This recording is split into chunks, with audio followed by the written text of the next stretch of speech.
please come out as well, also producer of the film.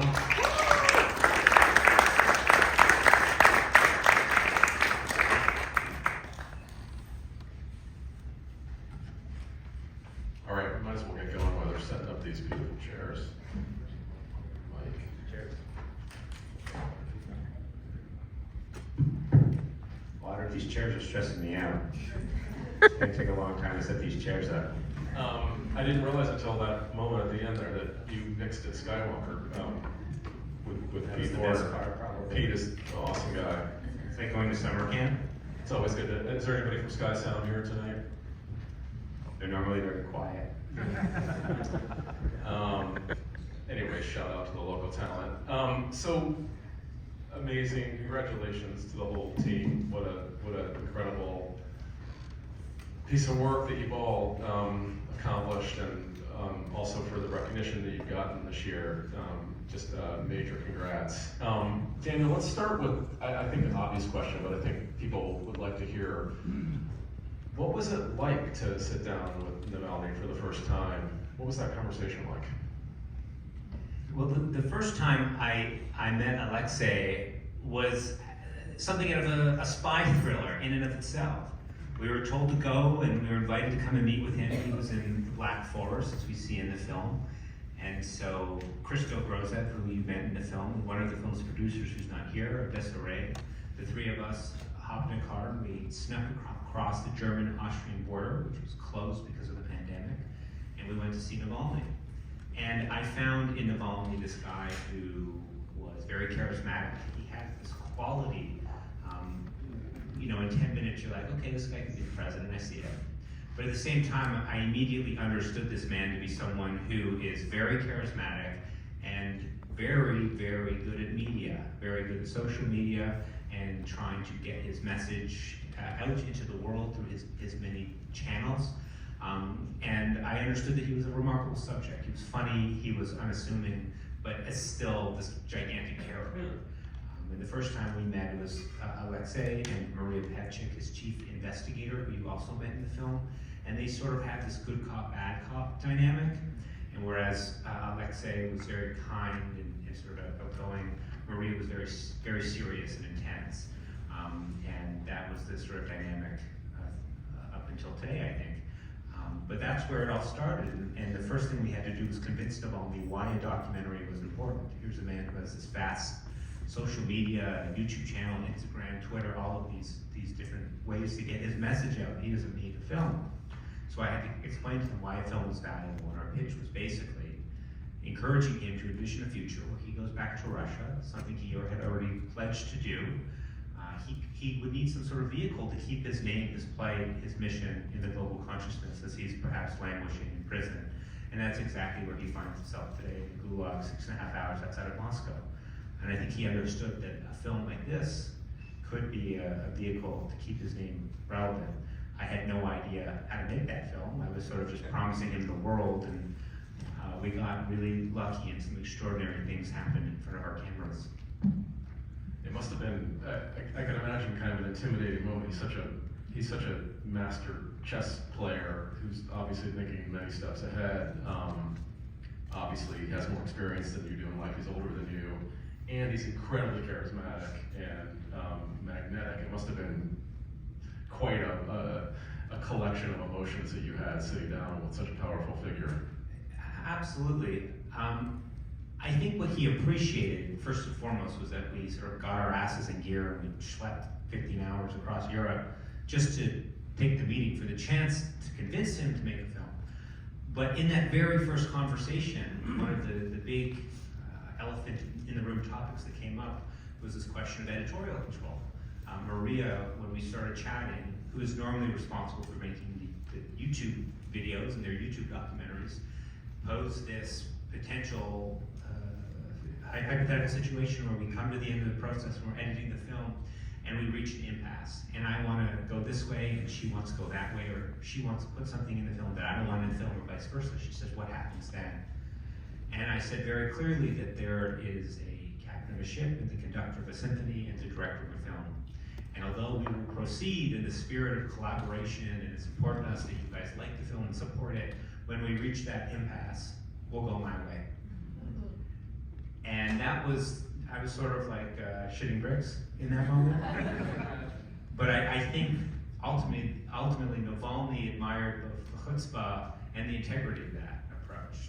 I'm a straight shooter, this is how we're gonna work. You can go and find someone who will do whatever you say, that's not what I have on tap. But if you hire me for this and you decide to work with us on this, I'll die to make the best possible movie I could. Right. Producing team, amazing producing team with a lot of experience under your belts.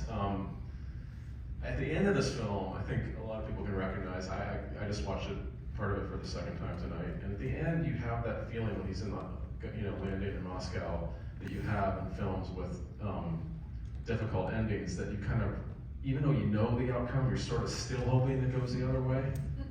I know he's in prison, and I know I've seen the film before, but I'm still like, well, maybe this time he won't get arrested.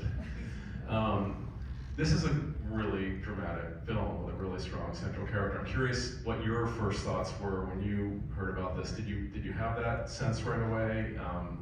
What did it, in your minds, what did it take to get from kind of point A to point B? I understand this happened pretty quickly in about a 14-month period. I mean, when Daniel and Odessa first called us, because we were all working on another film, and then there was another film that they were researching. So this was sort of the third rabbit hole they fell down. We were just like, are you safe?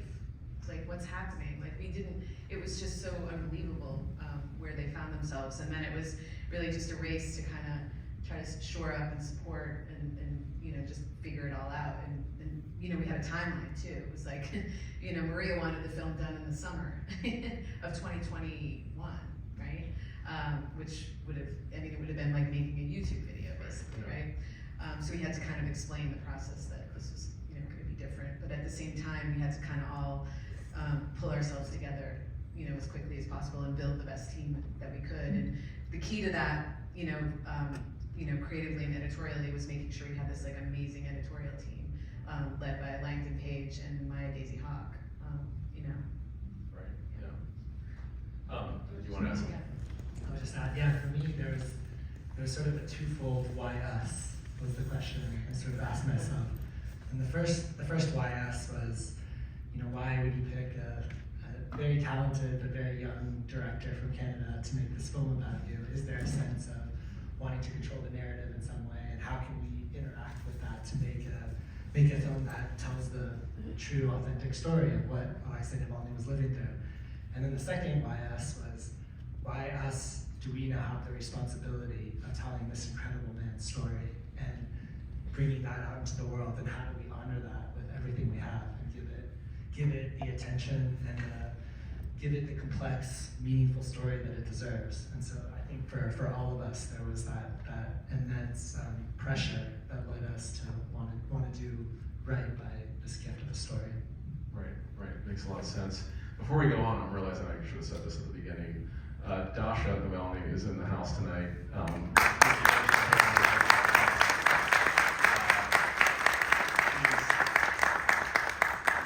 Taking a couple hours away from her midterm papers to be here tonight, so thank you very much.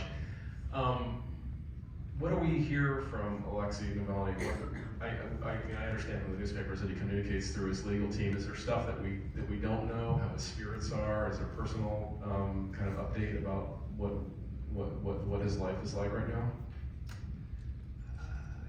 Unfortunately, I don't know anything more than the newspapers know at this point. Navalny right now is in a gulag about 6.5 hours outside of Moscow, and although in the grand scheme of Russia, that's not so far, it might as well be in Siberia. The regime has worked decisively to sever his connection to the outside world.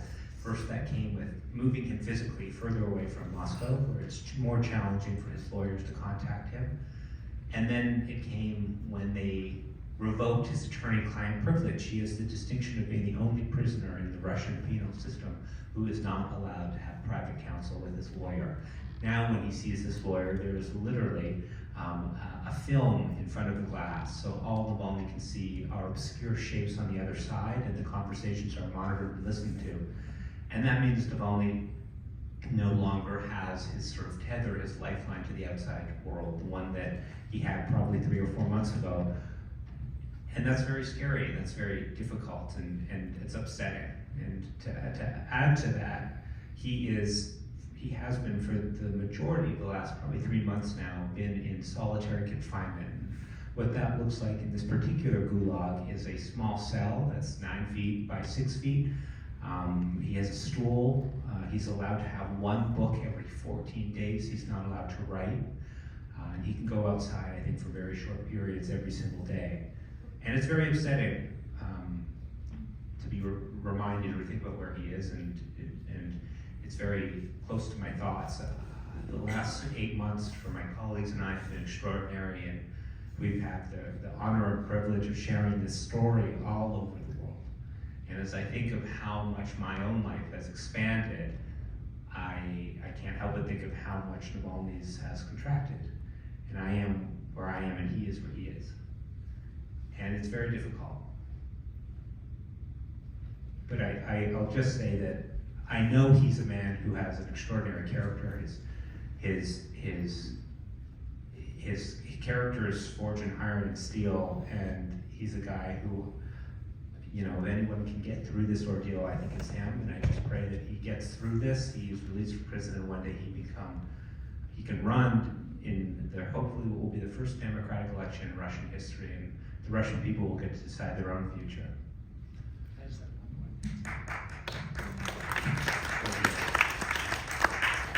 Just the other thing to add is that anytime he does get a chance to speak to the outside world, he doesn't choose to speak about his condition or the plight that he's facing. What he chooses to speak about is a very pronounced, deep opposition to the war in Ukraine. So he is using any platform he has still to try and affect change, still to try and do something positive for this world, and to try and do whatever he can to undermine the regime's unjust and horrific war in Ukraine. So it also speaks to that incredible character of the man too. Amazing and inspiring, and gives us a lot to think about during these dark times. I'm curious, for anybody who wants to talk about it, what your thoughts on the role we play as documentary makers. Are we, and I'm sure you thought a lot about this during this film, what are we? Are we journalists? Are we artists? Are we activists? You know, speaking impassionately about a guy who's in solitary confinement, suffering torture and the rest, it feels like really important activism and journalism, but it's also a beautiful story that you've told with photography and editing and weaving together complicated you know, sort of webs of stories. I'm curious, what role do we play now, especially as print journalism has suffered so much, you know, with the rise of the internet? I can speak for myself personally. I'm gonna age myself right now. I've been in this industry for almost 30 years, and I've spent less than 10 in this space, and it's been the most gratifying because I feel like I'm actually making a difference. You know, I'm gonna get a little teary-eyed, but we've done so much to make sure that his awareness is constantly in the public, be it these types of screenings, or making sure that Dash is available to talk to people afterwards, or, you know, making sure that we have the ability to continue to bring his message to the public, and that's why we made this film, and that's why we continue to show it and push our distributor as much as we possibly can to get it out as much as possible. Like, we are constantly talking to CNN about, can you please re-air this? HBO Max, how are you promoting this more? Can we go back into theaters? You know, it's just like we are constantly looking at ways where we want to make sure that people know what's going on, not just because we want people to see the film, but we want to know what he is doing, and making sure that people are aware of what he's saying on his social media platforms, because he does not have to be doing what Shane was, you know, speaking to about the Ukrainian war. He could be talking about himself, and he's not. And that is a beautiful person that we need to support.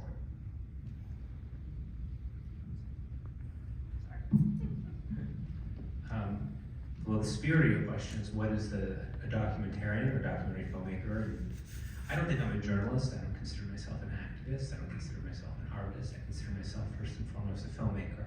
And I'm interested first and foremost in cinema and emotion. And I identify less with being labeled a journalist. There are journalists in my films. There are activists in my films. Those are the heroes of the story. But I don't put myself in danger like they do. They're the ones whose lives have been fully upended. I sort of feel like I lend a particular passion and skill set to converting their reality into cinema. And that to me is the most gratifying, most extraordinary job imaginable. All right, I have to ask, I know you've been asked before because I read a bunch of articles about you today. I feel like, Springsteen can't play a show without playing Born to Run, and we can't not talk about the scene in this film that's, I think, will forever be associated with you and the whole team. What was it like, what were the conversations like going into that verite scene, the prank call scene? I'm just kind of curious about the context around it, the setup for it. It was in Russian. I don't know if you knew what was going on exactly at the time when filming was going on. Just kind of set the scene for us. Well, that night was, that morning rather, was one that I had very little expectations for. This was one of Alexei's harebrained schemes. This was like political theater. I didn't think anything this would amount to anything. And we had to get up at the ass crack of dawn to shoot it too. So instead of having a few extra hours of sleep, we got up at 4:30 in the morning to get everything ready. We started filming at 5 or 6, which was 7 or 8 Moscow time. And of course I had no expectations. How ludicrous and absurd. You're gonna call up the spies who tried to murder you? Like, what's the first, on day 1 of Russian spy school, they're like, yeah, keep your mouth shut. Yeah, it's like, of course nobody's gonna say anything. That was my expectation. We were shooting for about 3 hours that morning, and just as I thought nothing was happening, Navalny was doing his shtick, calling these guys up and saying, this is Navalny, why did you try and murder me? Then they'd hang up. And it was like, okay, it'd be nice to have a couple hours off this morning, and then we can continue in the afternoon. And then he called the scientist, Konstantin Kudryavtsev, and I understood that he was going to change his tactic and go with what I call the Bart Simpson approach, the prank call. And I recognized, even though I don't speak a word of Russian, this particular phone call, it was going longer than the others. There was something happening. And I sort of leaned in and I was paying attention to that.